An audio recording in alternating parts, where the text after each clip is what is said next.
Hello everyone and welcome back to Orator Plus English Academy. Today we're going to learn the uses of the word ought to. Now ought to is a word which is similar in meaning to should or have to. Should or have to. But the major difference here is that ought to has stronger value than should or have to. Like in some sentences, you can use should or have to, but it won't be so mandatory. But ought to is used in sentences which are very, very important and mandatory to do.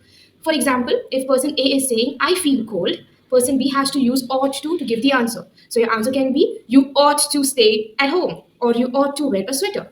Let's solve some questions with our student Abhimanyu. You ought to wear clothes. You ought, see, otherwise also he'll wear clothes, no?